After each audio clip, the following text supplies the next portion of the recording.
초등부 친구들 안녕하세요. 또 한 주간 잘 지냈나요? 오늘은 좀 특별한 날이에요. 요즘 좀 자주 특별한 날인 것 같긴 한데 오늘은 어떤 특별한 날이냐면 성령 강림주일이라는 특별한 날입니다. 여러분 혹시 들어봤어요? 교회는 절기라는 게 있거든요. 절기 들어봤죠?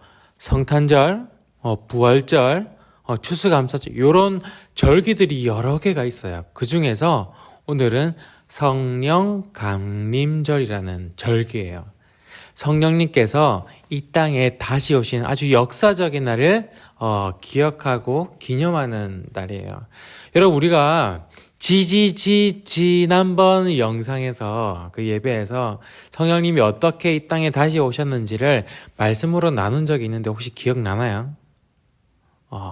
성령님이 마가의 다락방에서 기도하는 제자들에게 불같이 임하시고 바람의 소리같이 임하시고 막 한 게 기억이 나는 친구들이 있을 텐데 기억 안 나는 친구들도 있을 거예요. 물론 그죠? 그리고 그때 예배 말씀을 듣지 못한 친구들도 있을 거예요. 그런 친구들이 있으면 유튜브에 가서 애강교회 초등부라고 검색을 해보세요. 그러면 여러 개 영상이 뜰 거예요. 제 얼굴이 나오는 그 중에서 2005 03으로 시작되는 영상을 클릭해서 보면 거기 다시 오신 성령님이라는 제목으로 말씀을 나눈 게 있어요.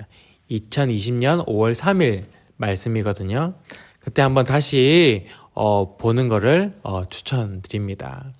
성령님께서는 예수님께서 부활하신 이후에 50일이 지나서 성령님이 이 땅에 다시 오셨어요. 그리고 그날이 바로 오늘이에요. 그래서 오늘이 성령 강림 주일이고 성령님 다시 오신 날을 기념하는 날이에요. 그래서 오늘은 특별히 우리가 이번 달 암송 구절을 한번 우리 다 같이 한번 외우면서 시작했으면 좋겠어요. 이번 달 성경 구절 다 외운 친구들도 있고 아직 한 번도 외워보지 못한 친구가 있을 거예요. 그죠? 그런 친구들은 지금 이 영상을 잠시 멈추고 사도행전 1장 8절을 펴서 한번 외워보세요. 굉장히 짧은 구절이거든요. 여러분들은 똑똑해서 금방 외울 수 있을 거예요. 그래서 한번 외우고 우리 다 같이 한번 암송하고 시작했으면 좋겠어요. 자, 지금 한번 외우러 출발. 다 외웠죠? 그러면 우리 사도행전 1장 8절 다 같이 한번 외워볼게요. 오직으로 시작합니다. 그죠? 기억나죠? 자, 준비 시작.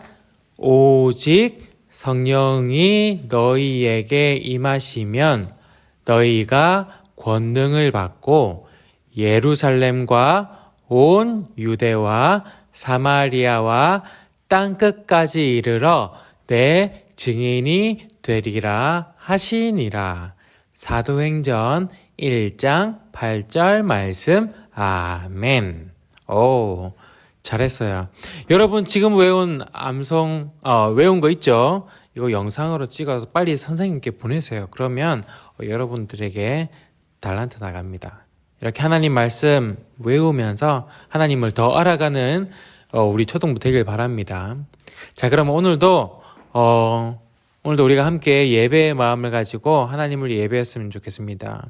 여러분이 있는 그곳에 하나님께서 함께 하십니다. 다 아시죠? 하나님께서 여러분들의 기도를 들으시고 찬양을 들으세요. 그래서 이 시간 우리가 지난주에 배웠던 찬양, 그의 생각이라는 찬양 기억나죠? 우리가 함께 부르면서 우리 초등부 예배를 하나님께 드리도록 하겠습니다. 우리 다 함께 찬양하겠습니다. 하나님은 너를 만드신 분, 너를 가장 많이 알고 계시며, 하나님은 너를 만드신 분, 너를 가장 깊이 이해하신단다. 하나님은 너를 지키시는 분, 너를 절대 포기하지 않으며, 하나님은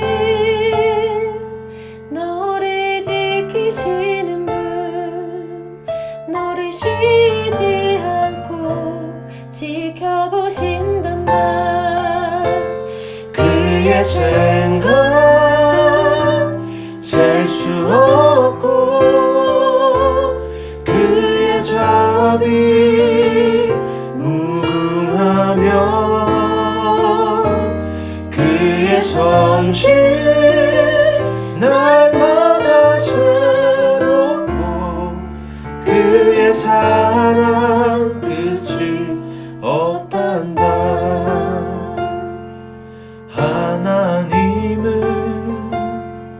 너를 원하시는 분, 이 세상 그 무엇 그 누구보다 하나님은 너를 원하시는 분, 너와 같이 있고 싶어 하신단다. 하나님은 너를 인도하는 분, 광야에서도 폭풍 중에도 하나님은 너를 인도하는 분, 푸른 초장으로 인도하신단다. 그의 생각 셀 수 없고 그의 자비 무궁하며 그의 성실 날마다 새롭고 그의 사랑 끝이 없단다.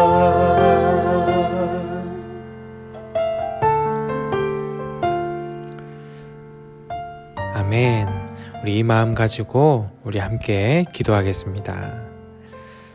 2000년 전 오늘 마가의 다락방에 모여 기도하고 있는 제자들에게 오셔서 권능을 주시고 예수님의 증인이 되게 하신 성령님, 오늘 우리도 그 성령님을 이 시간 초청합니다. 우리의 마음에 오셔서 하나님의 말씀과 하나님의 마음과 하나님의 권능으로 이 시간 채워주세요. 우리의 예배를 기쁘게 받아주세요. 예수님 이름으로 기도드립니다. 아멘. 오늘 하나님께서 우리에게 주신 말씀은 사도행전 10장 34절에서 35절 말씀입니다. 사도행전 10장 34절에서 35절 말씀. 우리 함께 큰 목소리로 한번 읽어볼게요. 준비 시작. 베드로가 입을 열어 말하되 내가 참으로 하나님은 사람의 외모를 보지 아니하시고 각 나라 중 하나님을 경외하며 의를 행하는 사람은 다 받으시는 줄 깨달았도다. 아멘. 여러분, 이런 말이 있어요. 학습된 무기력. 여러분, 무기력이 뭔지 알아요? 나는 할 수 없어. 이런 마음이 바로 무기력이에요. 근데 그 무기력이 학습이 됐다는 거예요. 이게 무슨 말이냐? 여러분, 이 사진을 한번 볼래요? 이 그림을 한번 보면 코끼리가 있어요. 그죠? 근데 코끼리가 어떻게 돼 있어요? 말뚝에 쇠사슬로 다리가 묶여 있어요. 그죠? 그래서 위에 사진을 보면 아기 코끼리가 묶여 있어서 그 쇠사슬 길이보다 더 멀리는 가지 못해요. 그래서 어떻게 생각해요? 나는 묶여 있어서 더 멀리 갈 수 없어. 이렇게 생각을 하는 거예요. 더 멀리 가려고 시도를 해봐도 못 가는 거예요. 그죠? 그 쇠사슬 때문에, 말뚝 때문에. 그렇게 1년이 지나고 2년이 지났어요. 여전히 갈 수가 없어요. 그렇게 3년이 지나고 4년이 지났어요. 그렇게 시간이 지나고 지나서 10년이 지났어요. 10년이 지나니까 이 코끼리 덩치가 어떻게 됐어요? 엄청 커졌어요. 자랐어요. 어른 코끼리가 됐어요. 근데 어른 코끼리가 되니까 뭐도 강해져요? 힘도 강해져요. 어른 코끼리는 이제 그 말뚝을 뽑을 수 있을 정도의 힘이 생겼어요. 그런데 그 어른 코끼리가 되어서도 코끼리는 여전히 이런 마음을 가지고 있어요. 나는 이 쇠사슬에 묶여 있기 때문에 더 멀리 갈 수 없어. 그 무기력이 학습이 된 거예요. 그래서 그걸 뽑으려고 시도조차 하지 않는 거예요. 이게 바로 학습된 무기력이에요. 그런데 이런 학습된 무기력이 누구에게도 있었냐면 하나님께서 만드신 나라 이스라엘 나라에게도 있었던 거예요. 학습된 장벽이 있었어요. 그들을 더 멀리 나아가지 못하게 하는 그런 장벽들이 있었던 거예요. 그게 어떤 장벽이었냐면 생각의 장벽이었는데 이런 생각의 장벽이었어요. 하나님은 이스라엘의 하나님이야. 자기들의 하나님인 거예요. 그런데 이 말을 다시 다르게 얘기하면 하나님은 자기들 이스라엘의 하나님인데 다른 나라의 하나님은 아닌 거예요. 이게 왜 장벽일까요, 여러분? 이게 왜 장벽일까요? 하나님은 지금 엄청난 큰 계획을 가지고 계시거든요. 하나님의 그 놀라운 사랑을 그 이스라엘 나라뿐만 아니라 저 온 세상에 땅끝까지 이르게 하는 것이 하나님의 큰 계획이에요. 그래서 하나님은 그 하나님의 사랑을 담을 그릇까지 준비하셨어요. 그 그릇이 누구였어요? 우리 지난주에 공부했잖아요. 누구예요? 사울이에요. 사울. 너는 내가 택한 나의 그릇이야. 네가 저 세상 땅끝까지 나의 사랑을 전해주겠니? 그 그릇을 사울을 택하시고 그릇을 준비하셨는데 이스라엘에는 여전히 장벽이 있는 거예요. 사울 혼자 하나님의 그 큰 계획을 다 수행할 수 없어요. 교회가 도와줘야 돼요. 그런데 이스라엘에 세워진 그 교회에 장벽이 있는 거예요. 하나님은 이스라엘 나라의 하나님이다. 다른 나라의 하나님은 아니다. 그래서 더 멀리 나아가지 못하게 만드는 그런 장벽이 있었던 거예요. 그래서 하나님께서는 이 이스라엘을 더 나아가지 못하게 하는 이 장벽을 무너뜨리기 위해서 새로운 작업을 시작하셨습니다. 우리가 오늘 읽었던 사도행전 10장에 보면 고넬료라고 하는 한 로마의 군대 장관이 나옵니다. 이때가 이스라엘 나라가 로마 제국의 지배를 당하고 있었던 그런 시기였거든요. 그래서 가이사랴 지방에 주둔하고 있던 로마 군대 장관이 바로 고넬료라는 사람이었어요. 그런데 이 고넬료라는 사람이 가이사랴에 있으면서 이스라엘 민족이 믿는 하나님에게 마음이 열려 있는 사람이었어요. 그가 경건하여 온 지방과 더불어 하나님을 경외하며 백성을 많이 구제하고 하나님께 항상 기도하더니 하나님께 기도도 하고 불쌍하고 어려운 백성들을 잘 도와주는 사람이었어요. 그런데 어느 날 고넬료가 기도할 때 하나님께서 환상 중에 천사를 보내셔서 말씀하십니다. 고넬료야, 내 주님 무슨 일이십니까? 너의 기도와 선행을 하나님께서 기억하신다. 너는 지금 사람들을 욥바에 보내어 베드로를 초대하여라. 그래서 고넬료는 무슨 일인지는 모르지만 하나님 말씀대로 베드로를 데려오기 위해서 하인과 부하들을 욥바로 보냅니다. 그들이 이틀 동안 걸어서 욥바에 거의 도착했을 때쯤에 하나님은 이번에 베드로에게 나타나서 작업을 하기 시작하셨어요. 그때 베드로는 기도하기 위해서 지붕에 올라간 상태였어요. 그런데 그때가 한창 식사 준비를 하고 있는 때였나 봐요. 기도를 하고 있는데 배는 고프고 맛있는 냄새는 막 올라오고 그러면서 기도를 하고 있는데 하나님께서 베드로에게 한 가지 환상을 보여주셨어요. 그게 어떤 환상이었냐면 하늘에서 보자기 같은 것이 내려오더니 그 안에 네 발 달린 짐승들이 가득한 거예요. 그런데 그 환상 중에 한 음성이 들려오는데 이런 음성이었어요. 베드로야, 일어나 잡아 먹어라. 그런데 그 짐승들을 가만히 보니까 율법에서 하나님의 율법에서 먹으면 안 되는 짐승들이었어요. 율법에 보면 부정한 짐승들과 정한 짐승들을 나누어 놓았거든요.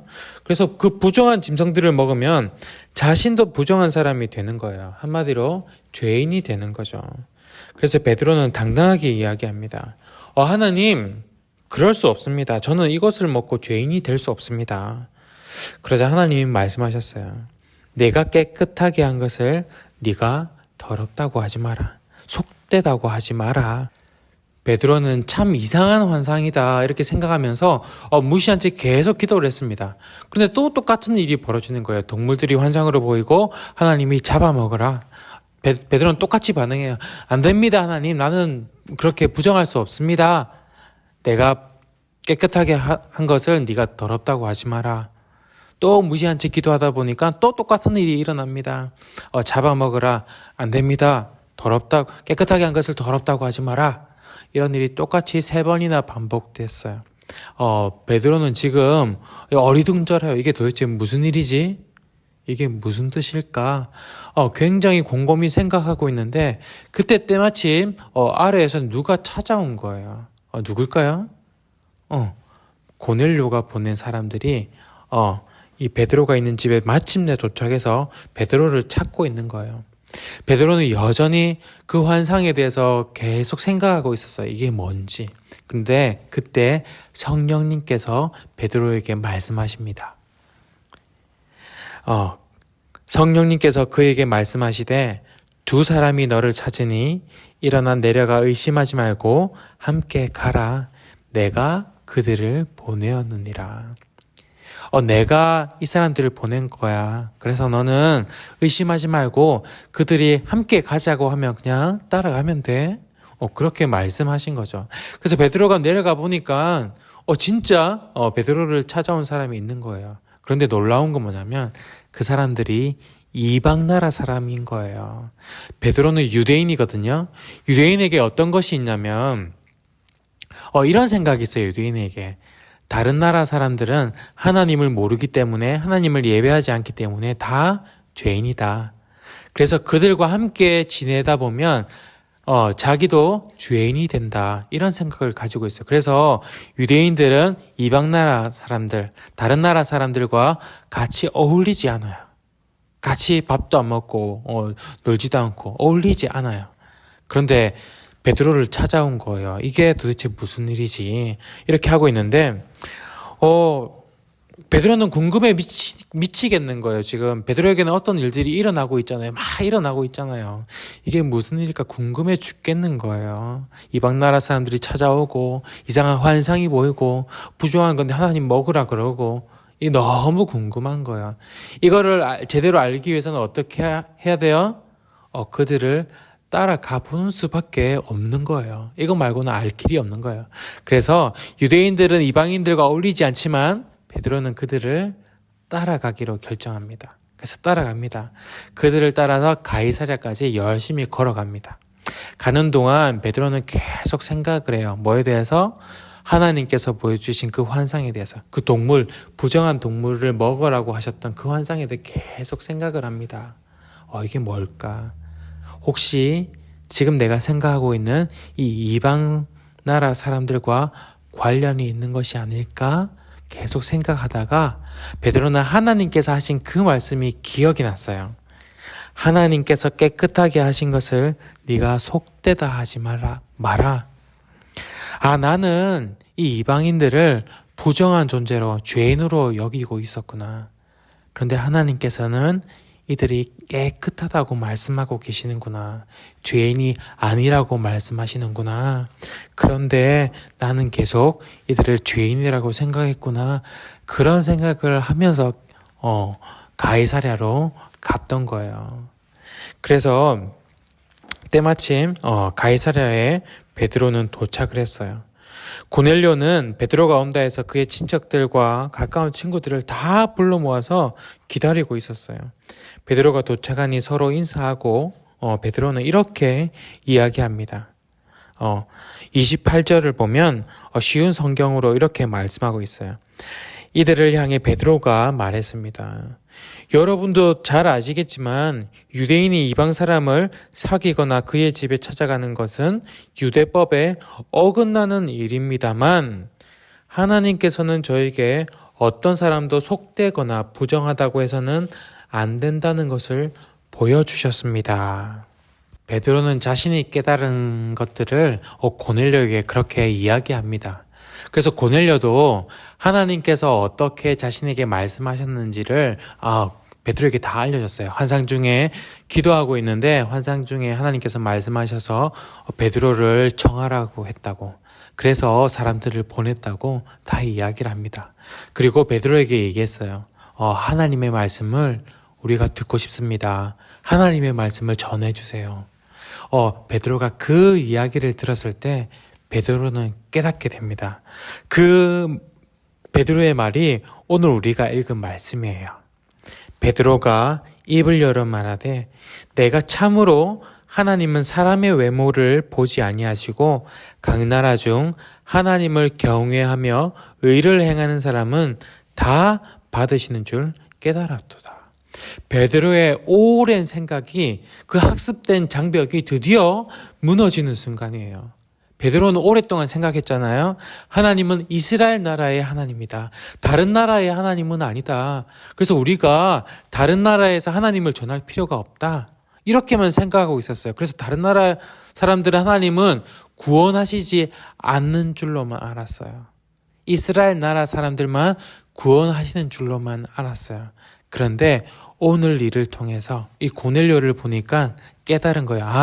하나님은 외모를 보지 아니하시는구나. 하나님은 어떤 나라 사람이든 하나님을 경외하고 의를 행하면 다 받으시는구나. 어떤 나라 사람이든지, 그 사람이 어떤 신분이든지, 남자든지 여자든지 아니면 어른이든지 아이든지 상관없이 하나님을 경외하는 사람, 하나님을 예배하는 사람은 다 받으시는구나. 그렇게 깨닫는 거예요. 그래서 베드로는 기쁨으로 그들에게 하나님의 말씀을 전했어요. 복음을 전했어요. 예수님이 이 땅에서 하신 일들, 그리고 십자가에서 죽으시고 3일 만에 부활하신 이야기, 그리고 성령님께서 오셔서 자기들을 증인으로 삼으시고 복음을 전하게 하신 일들, 교회가 세워지고 많은 사람들이 교회로 모여드는 이야기들, 또 예수님의 이름으로 죄사함을 받는다는 그 복음을 그들에게 전했어요. 그러자 그곳에 모인 사람들에게 성령님이 임하셨어요. 오순절날 마가의 다락방에서 제자들이 열심히 기도하던 중에 성령님이 임하셨던 것처럼 똑같이 그 이방인들에게도 성령님이 임한 거죠. 그래서 베드로는 그걸 보면서 한 번 더 놀라는 거예요. 47절에 보면 이 사람들이 우리와 마찬가지로 성령을 받았으니 이들에게 물로 세례를 주는 것을 누군들 막을 수 있겠습니까? 세례는 아무에게나 주지 않았거든요. 이방 나라 사람들에게는 절대로 주지 않았어요. 그런데 성령님께서 이들에게 임하셨는데 누가 세례를 주는 것을 금하겠는가? 그래서 고넬료와 그 집안 사람들에게 베드로는 세례를 베풉니다. 베드로는 이날 경험한 그 모든 것들을 예루살렘 교회에 내려가서 모두 다 다른 사람들에게 다 전했어요. 왜냐하면 다른 유대인들도 똑같이 생각했거든요. 하나님은 이방인들을 받지 않으신다. 하나님은 이방인들을 구원하지 않으신다. 그런데 이번에 고넬료 가정에 일어났던 이 사건을 통해서 드디어 그 사람들의 그 생각의 장벽이 무너지게 된 거예요. 하나님의 계획, 큰 계획, 온 세상으로 하나님의 사랑이 전해지는 것에 드디어 장벽이 무너지게 된 거예요. 이제는 하나님께서 준비하신 그 그릇, 사울을 통해서 하나님의 복음이 세상에 전해질 거예요. 거기에 더 이상 교회는 방해하지 않을 거예요. 오히려 그 사울을 적극적으로 지원하게 될 거예요. 그렇게 그때 세계 선교가 시작되었습니다. 하나님의 복음이 온 세상에 전해지는 일, 이게 바로 선교예요. 그 일이 있었기 때문에 지금 이방 나라인 우리나라에도 우리에게도 복음이 전해졌던 거예요. 그 교회와 사울이 협력해서 복음이 전해지는 그 이야기가 이제 이 이후에 계속 나오겠죠. 우리가 그 말씀들을 계속 여러분들과 함께 나누게 될 거예요. 그 복음이 전해지는 이야기들을. 그래서 이렇게 생각의 장벽이 무너진다는 것은 굉장히 중요하고 의미 있는 일인 것 같아요.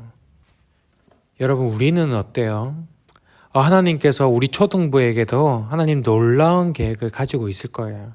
그리고 여러분 한 사람 한 사람에게도 하나님의 큰 계획들이 다 있으세요. 그런데 우리의 고정된 생각, 편견들 때문에 이런 장벽이 있을지도 몰라요. 하나님께서는 여러분들에게 새로운 일을 하기 원하시는데 우리의 고정된 생각 때문에 새로운 일을 하실 수 없는 상태일지도 몰라요. 여러분 한 사람 한 사람을 하나님은 여러분들의 특성에 맞게 멋지게 인도하기 원하시는데 여러분 우리가 살아가는 이 세상은 어때요? 이 세상은 고정된 틀에 여러분들을 묶어놔요. 시험 점수로 여러분들을 평가하고 묶어놔요. 아기 코끼리 뒷발에 쇠사슬로 그 말뚝에 박아서 묶는 것처럼 시험 점수로 여러분들을 묶어놔 버려요. 고정된 틀로 묶어놔 버려요. 여러분들을 시험 점수로 다 평가할 수 없잖아요. 그죠? 시험 점수는 조금 낮더라도 어떤 친구는 말을 잘하는 사람이 있고요. 또 어떤 친구는 운동을 잘하는 친구가 있고 노래를 잘하는 친구도 있고 또 어떤 친구는 굉장히 남을 웃기는 걸 잘해요. 또 어떤 친구는 아주 잘 놀아요. 또 어떤 친구는 동생들을 잘 돌보기도 하고 또 어떤 친구들은 남의 이야기를 잘 들어주기도 하고 또 어떤 친구들은 협동심이 좋아서 다른 친구들과 일을 굉장히 잘해요. 이런 여러 가지 좋은 것들이 굉장히 많은데 시험 점수로만 여러분들을 평가할 수 없잖아요. 그런데 시험 점수로만 여러분들을 평가하고 어느 학교 가는지로 여러분들을 평가하고 그런 거로 평가하는 거예요. 그래서 그 평가에 나도 그 생각이 묶여버리는 거예요. 나는 시험 점수 좀 낮으면 좋은 학교 못 가면 좋은 회사 취직 못하면 나는 못난 사람인가 봐. 나는 잘 할 수 없는가 봐. 이렇게 생각해버리는 거예요. 그런데 여러분 시험 점수 좀 낮다고 해서 공부 조금 못한다고 해서 여러분들이 절대로 못난 사람이 아니라는 거예요. 그리고 또 누군가가 나를 놀리거나 비웃거나 하면 또 그 생각에 묶여버려요. 나는 못난 사람인가 봐. 나는 잘하는 게 하나도 없어. 나는 못생겼어. 나는 별 필요가 없는 사람이야. 이렇게 생각으로 묶여버려요. 학습된 무기력에 갇혀버려요. 그것을 벗어날 능력이 여러분들에게 충분히 있음에도 불구하고 벗어나려고 시도조차 하지 않는 거예요. 하나님께서는 여러분들에게 놀라운 계획을 가지고 있는데 그래서 그것을 벗어나게 해주려고 돕고 계신데도 여러분들에게 시도조차 하지 않으면 아무 소용이 없는 거예요. 그래서 하나님은 여러분들을 이러한 말뚝에서 다 놓아주고 싶어 하세요. 더 큰 하나님의 계획으로 여러분들을 멋지게 인도하기 원하세요. 그래서 하나님께서 오늘 여러분들에게 이렇게 말씀하십니다. 네가 자유했으면 좋겠다. 나는 너를 못난 사람으로 창조하지 않았단다. 나는 너를 향한 큰 계획이 있고 너는 그것을 해낼 능력이 있고 내가 너를 도울 것이다. 나는 너를 나처럼 멋지게 창조했어. 여러분은요, 하나님처럼 멋지게 창조된 존재예요. 여러분 이 시간 우리가 함께 기도했으면 좋겠어요. 여러분이나 저나 우리의 생각들이 너무 많아요. 나는 못났어. 나는 할 수 없어.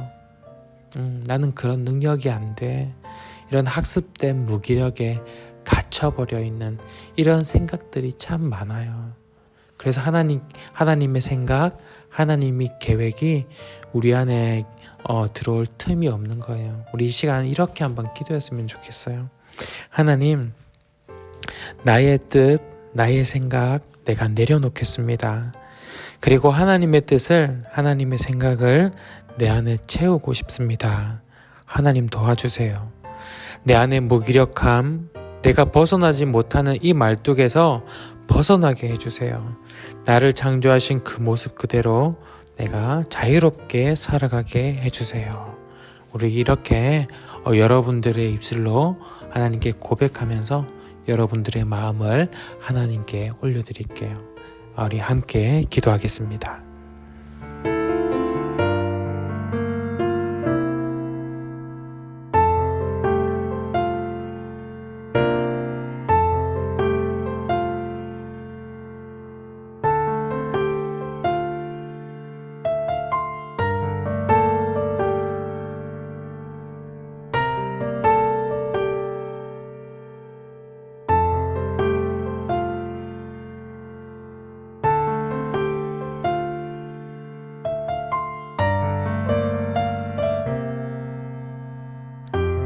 하나님, 우리를 각자 다 다르게 창조하시고 우리 안에 놀라운 계획으로 우리를 인도하심에 감사드립니다. 하지만 내 안에 나의 생각으로 가득 차고 또 세상의 틀에 묶여져서 나도 모르게 포기하고 무기력한 삶으로 그렇게 살아가기도 합니다. 이 시간 나의 생각을 비우고 주님의 말씀에 내 마음을 열기 원하오니 주님의 생각으로 우리를 가득히 채워주세요. 성령님께서 우리 모두의 삶을 도와주시고 인도하여 주세요. 이제는 우리 주 예수 그리스도의 은혜와 아버지 하나님의 크신 사랑과 성령님의 함께 하시고 위로하시고 인도하여 주심이 나의 생각을 비우고 주님의 생각으로 채우고자 기도하고 결단하는 주님의 거룩한 자녀들 머리 위에 이들의 가정과 학업과 삶의 모든 여정 위에 지금으로부터 영원까지 함께 하시기를 간절히 축원하옵나이다. 아멘. 여러분, 오늘 성령 강림 주일 오늘도 이렇게 하나님께 예배하는 여러분들을 정말 축복합니다. 우리가 요즘 우리 힘으로 할 수 없는 것들이 참 많아요. 그죠? 이 코로나 때문에도 그렇고 우리의 계획대로 되지 않고 우리의 생각대로 되지 않고 우리 인간의 힘으로 될 수 없는 게 너무 많아요. 그래서 우리는 항상 하나님을 의지하는 거예요. 그래서 성령님께서 이 땅에 오셔서 우리와 함께 하시는 거예요. 우리를 인도하시고 우리를 보호하시고 돌보시고 그 성령님의 인도하심이 우리 다음 일주일의 삶 가운데 여러분들의 삶 가운데도 함께 하기를 기도하겠습니다. 우리 다음 주에도 기쁜 마음으로 함께 예배해야 알겠죠? 우리 다음 주에 만나요. 안녕.